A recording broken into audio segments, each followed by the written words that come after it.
My nails are sparkly gold. Okay, but are you ready to record? Yeah, I'm just holding them up in front of the Zencastr screen. Okay, well try not to get too mesmerized. Yeah, don't get lost in your fingernails.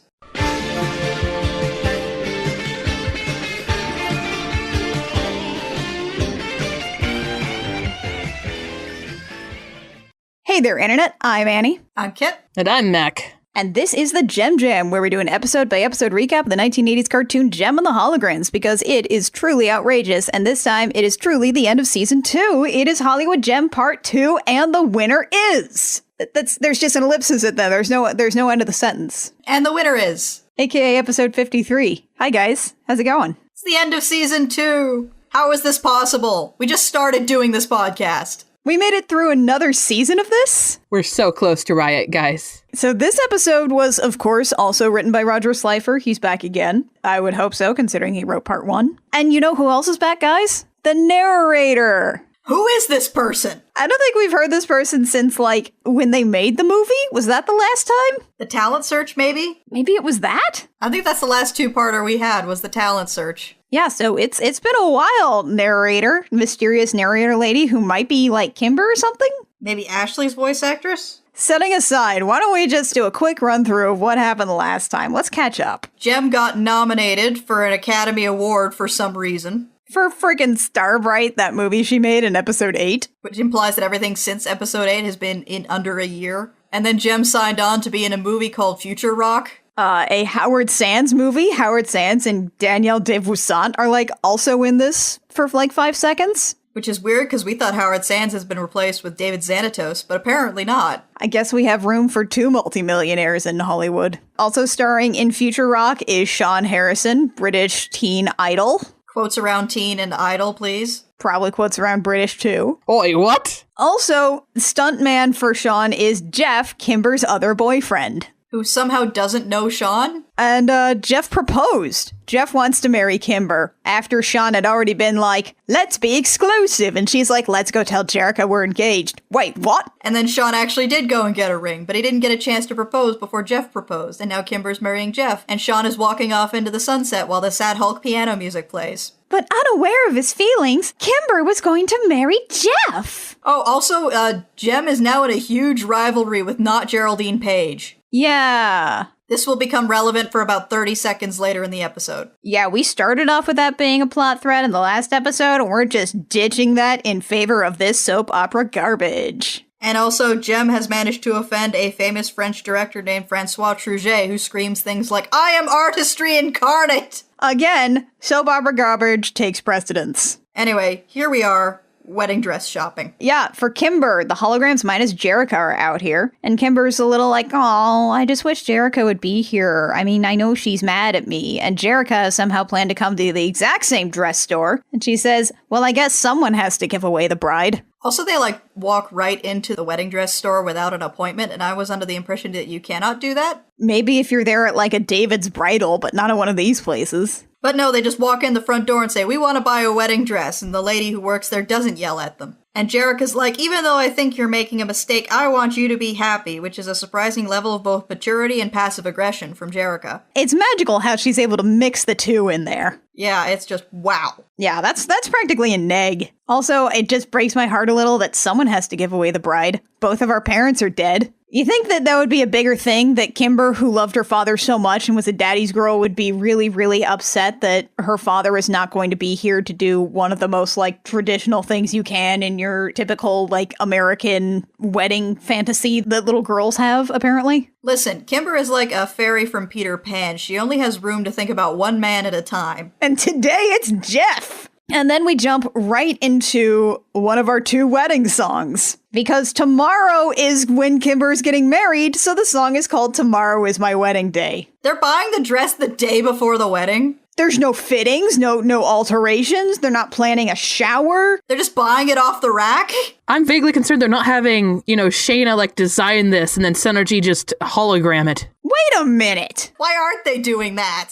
Since Shayna's the fashion designer, and it would be more personal to have your sister design your wedding dress than to buy it off the rack. Wow, that would be so much more personal and interesting and fun, and you're right, this is garbage. Disregarding all of that, I hate that this song includes the line, raise the hem and take it down. You're undoing your own work. They're also getting married in this music video in a gazebo in the sky. It is too late. You've awakened the gazebo. And Rio is the best man because he's the only other male character model we had in here that was not Sean. And he's wearing his glittering gold tux. There's a lot of, like, fantasy wedding imagery in here that's, like, completely inaccessible to me. Yeah. Every little girl dreams about her wedding. I never did. Well, you know what's really great about getting married and not being, like, a little girl who dreamed about her wedding day? It's actually very easy to just let the planners who do this for a living take your ideas and actually turn it into a real tasteful ceremony. Keep in mind, audience, that Annie got married at Disney World. Disney World! In the Japan Pavilion. Which is really great because if you get married at Disney World, they do everything in-house, so you pay for it all up front. We went down one day, we were like, let's taste some cakes, let's tell you about flowers, let's just tour the facility. There, bing, bang, bang, we'll see you in 6 months. It was the best. Disney World. Also, like, why is Kimber getting married immediately? I think a long engagement would actually work in her favor on this point. And why would she want to get married in her backyard? This whole thing seems like there would hypothetically be a bit more going on in the background as to why Kimber would have to get married in, like, the next 2 days. Is Kimber, like, pregnant or something? And we don't know? What's going on? Is Jeff going to die? Is this like a speed thing? Does Jeff have to keep recharging his heart with a carburetor battery? Is this like that scene from Jupiter Ascending where he's trying to make sure that all of his property eventually goes to her, but in reality he's going to have her murdered so that he can steal the Earth? What if this is an Eric Raymond plot? We haven't seen him. He and the Misfits are nowhere in this season finale. I mean, they've done stupider. They've kidnapped Jem and taken her to an exact duplicate of her house. This would be no less grandiose than getting her to sign over half of Starlight Industries. Anyway, now we have a scene between Kimber and Rio. Oh my god. Kimber apologizes for popping off at Rio, and Rio kind of sort of apologizes back. Rio's surprisingly decent for a large section of this episode, and it's freaking me out. I think Slifer must have read that part in the story Bible that I assume is there that they must keep coming back to because it's in some of the early episodes of like Rio being kind of an older brother figure to Kimber. But since that never happens, then the last major interaction they had was when he was like, it serves you right if they never speak to you ever again, you're horrible, Kimber. Also, like, when Kimber goes to talk to Rio on the movie set, he's fixing a light. Rio doesn't work here. Do you think they just gave Rio a job? And not even a real job? He's just bolting and unbolting lighting fixtures just so he stops trying to do the medic's job? He's like a border collie. You gotta give him something to do or he'll find something to do and you will not like what he finds to do. I mean, that's probably why he has 6 quote-unquote different jobs with Jem and the Holograms. Maybe he doesn't actually do anything. Probably not. It turns out Rio did not actually know that Kimber was getting married tomorrow because she's like, I can't imagine not having you at my wedding. And he's like, wedding? So you're marrying Sean, huh? And she's like, no, I'm marrying Jeff. And Rio's like, I had hoped that Sean would ask me not to get married to Jeff. Wow, really? Really? And again, with this weird Rio, he's like hands off and he's like, well, just follow your heart, I guess. Who is this and what's happened to Rio? Seriously. Anyway, now it's time to reshoot that stunt with the truck. 5, 4, 3. How come he isn't doing it right? Something's wrong. Jeff jumped the gun. He never jumps the gun. What's going on? Oh no, he's going at it sideways. And it's actually cool that we see this because we saw the stunt go off pretty well last time, so we have some sort of frame of reference for what it looks like when it's not going well. And how are the piles of hay bales, like, always in the right place? Because some people, Rio, are good at their job, Rio. Yeah, so Jeff hecks up the stunt, only when they run over and pull him out of the car and don't spine bore him or anything and then pull off his helmet, despite the fact that he might have a neck injury, it's not Jeff, it's Sean! He just wanted to prove he was as exciting as Jeff, Kimber, and he passes out. So memento mori, Sean's probably dead. He's super dead, or at the very least, he's going to have a lot of spinal injuries. Anyway, we get back from the commercial break, and it's more Rio being a half-decent person at the hospital with Kimber, telling her it's not her fault that Sean did something so incredibly stupid. Yeah, he's like, you didn't tell him to try that stunt. You're not responsible for his actions. And then the nurse walks out and is like, why hello, Rio and Kimber. I know you personally because you both have very terrifying lives. Sean's stabilized, but he's not conscious, and then Kimber's like, for the kiddies, why don't you tell me what not conscious means? More importantly, why don't you tell me what stabilized means? And the nurse says it means he's probably gonna recover, and what it actually means is he's not getting any worse. Yeah, he's not dying anymore, but...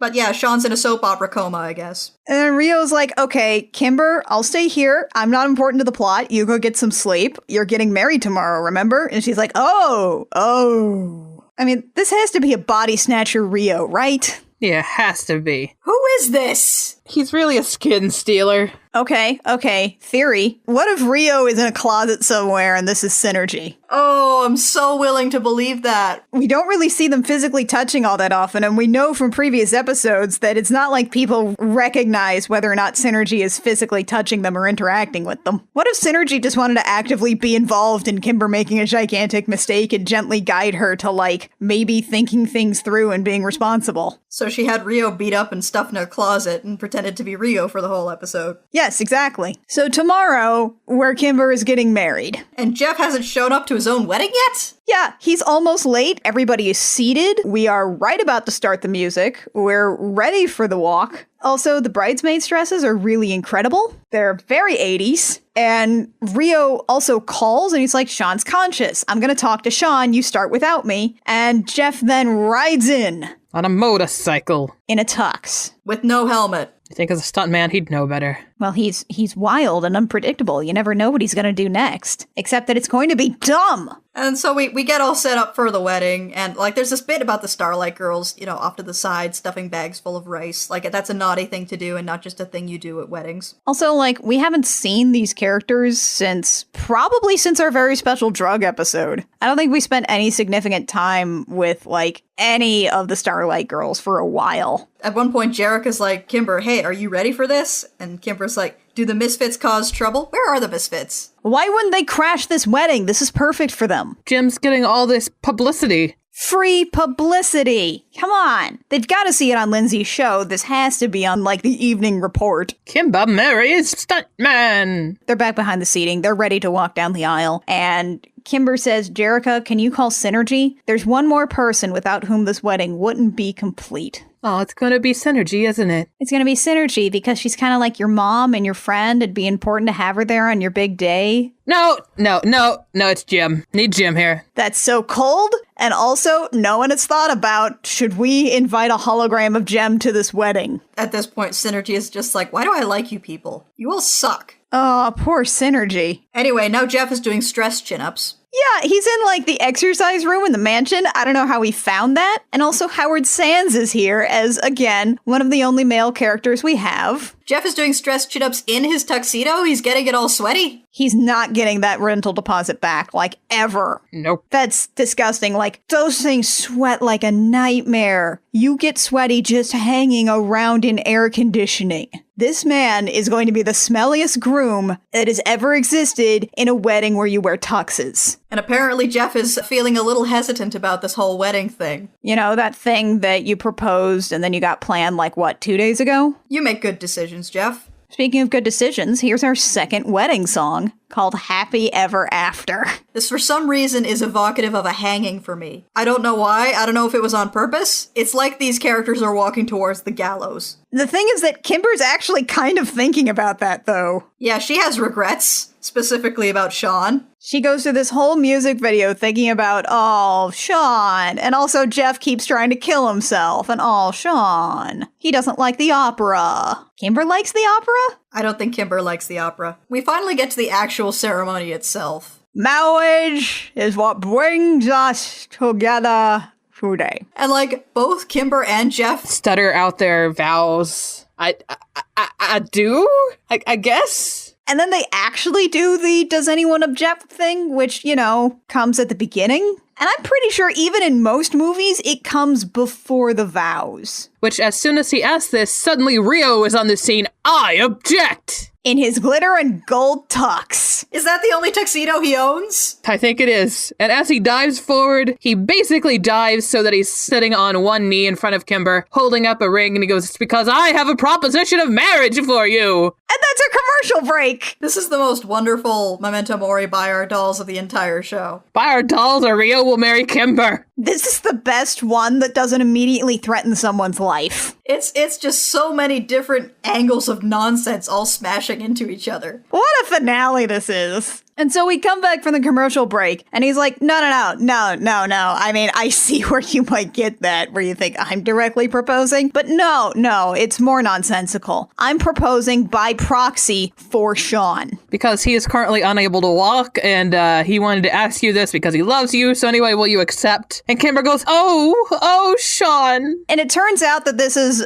been a Meg Ryan 90s rom-com this whole time, because she turns to the other guy, and he's like, oh yeah, no, it's cool. You just go. This is fine. I'm actually really fine with this. I'm going to be happy by myself. I didn't want to give up my carefree lifestyle is a thing that actual human beings say and not robots pretending to be people. My carefree, stunt-filled, dangerous, death-filled lifestyle. So Kimber is like, I need to go to the hospital. And Jeff's like, I'll take you. Get in on your wedding dress and me and my tux. Let's get on this motorcycle. Can I just point out that Kimber's wedding dress reminds me of that scene from My Big Fat Greek Wedding where Tula looks in the mirror and goes, oh my god, I'm a snow beast. And then afterwards she tries to get into the limo and it's just taffeta everywhere. Put some Windex on it. And so as they rush off, Rio's like, I didn't want somebody to make a mistake. The guy's got his whole life ahead of him. Jerica's like, marriage might not be so bad, and Rio's like, don't go getting ideas. Rio's back to being the worst. Everything's right with the world. Come on, you guys have been dating since you were like teenagers, since you were like 15 years old. I feel like at the end of that line, don't go getting any ideas, the show should have immediately launched into all's right with the world. No one said. They just get pelted with rice by the Starlight Girls, because they're like, we gotta go with rice at some couple. Rice for you, in your face. So we go to the hospital, where Sean is still laid up in bed, and he's like, will you accept my proposal, Kimber? Kimber's like, actually, let's have a nuanced conversation about how I wanted to get married for a whole bunch of wrong reasons. And in reality, let's just make more of a commitment to each other and not get married. You know, that thing that you kind of wanted in the first place, Sean. It's like, it's mature, and it's cute, and it's also so gut-wrenching saccharine, because they're basically about to pull out promise rings. But, you know, good on Kimber, I guess, for not immediately committing to marrying Sean Harrison, ostensible teen idol. So back at the movie studio, remember how we had another plot going on in this two-parter? You mean this plot isn't entirely about Kimber and her character development? It's weird, right? No, it's about Flint Westwood. Flint Westwood's back.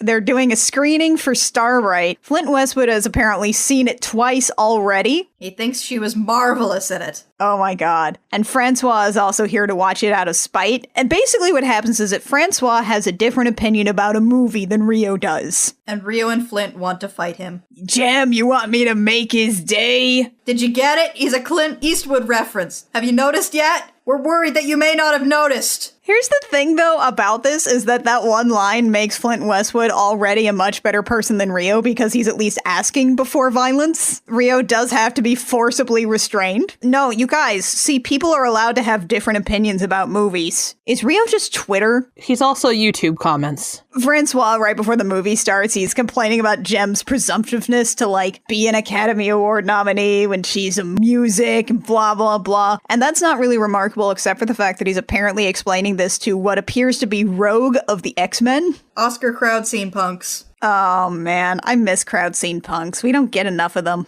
No, we don't. So then here comes the Academy Awards. We're out in front of Starlight Mansion, and this limo pulls up that they say is a really huge limo. It is an average size limo. Yeah, it's like a 4-door sedan. Also, JEM's Oscar dress is incredible. It's like 90% ruffles. Like everybody else is basically in glitter and gold outfits. JEM got a special new Hollywood JEM dress, and it looks so good. Rio steps out of the limo, and Anthony steps out of the limo! Anthony's here! We missed you, Anthony! Anthony, it's been so long. Have you and Shayna been, like, going on dates on the weekends? And nothing remarkable happens, so we don't have an episode about it? And then they open the back door, and Sean comes out on crutches to be Kimber's date. And then Jeff shows up, and he's like, what about my dates? And at that point, Aja and Rhea both just, like, attached to him and said, remember, you offered to escort us both. And wow, I'm kind of into this. Craig is over in Europe, and Rhea had a short fling with a guy in Mexico. So this is a good move. So then we switch over to the 60th Annual Academy Awards, as that blimp says, which places this episode squarely in 1988. They pull up out in front with, like, the red carpet and everything, and they're like, wow, look at that long limo. It's not a long limo, it's 4 doors. This whole sequence is actually neat because it feels like a callback to the introduction that we had at the very beginning, where everybody gets out out of the limo one by one, and everybody's like, yeah, it's Aja, it's Shayna, it's Kimber, it's Jem. And it's neat to see that with better animation and different styles, and also their boyfriends are here.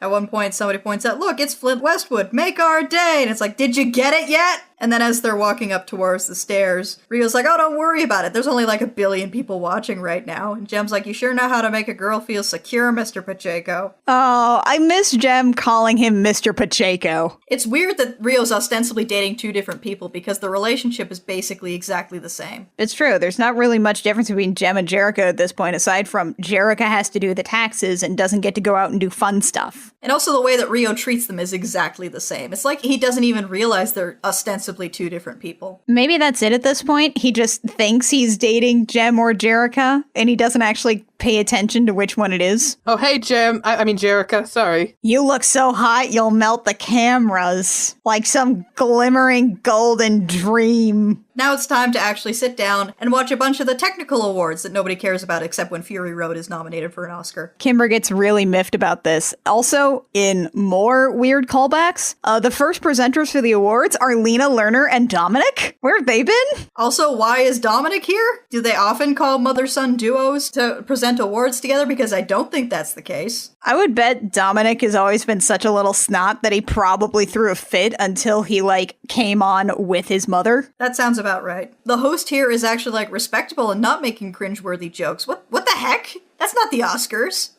The quiet dignity of the 80s. Said nobody ever. Anyway, they finally get to Best Actress. And they present the most amazing, clips of our 4 actresses. Let's go through everybody again. Meryl Saint is there, starring in Victims of Vietnam.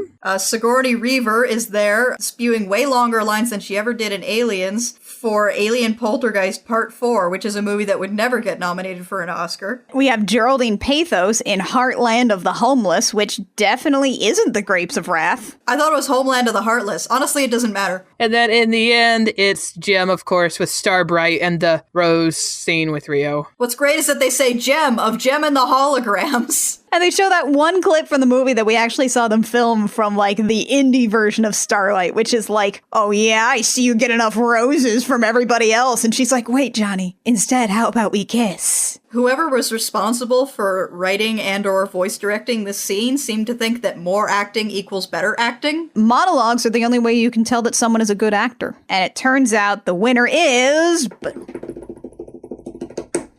Geraldine Pathos. And Geraldine Pathos goes up on stage and talks about how I was really mean to Jem, and I'm sorry I was mean to Jem. Jem, do you forgive me? Also, I'm not giving up this award. I'm getting I Beat Jem engraved on this puppy. Let's go. Oh my god, of course. Even when Jem doesn't win, she at least gets the entire stage to herself symbolically. Ugh. Meanwhile, Rio definitely looks like he's ready to punch out an old lady, and Kimber almost does, except she notices Jem running off to the bathroom. They both have a real good sister cry in the bathroom because Jem wanted to win real bad, and I'm like, for the love of God, lean forward so your makeup doesn't run. Jem had actually been very gracious, saying, Geraldine was a great actress. She deserved to win, but also I really wanted it. And Kimber's like, oh, well, misery loves company. And then we pan out and everyone's crying in the bathroom. This is the cry room. Well, what do you think the powder room's for? As Jem exits the cry room with somehow her mascara not running down her face, holograms, don't worry about it. Here comes a representative from the Hollywood Chamber of Commerce, who I guess was just waiting outside the bathroom for her. Because that's not weird. No. He's like, well, you lost an award, but also, you know that whole music career that you have? Maybe we should,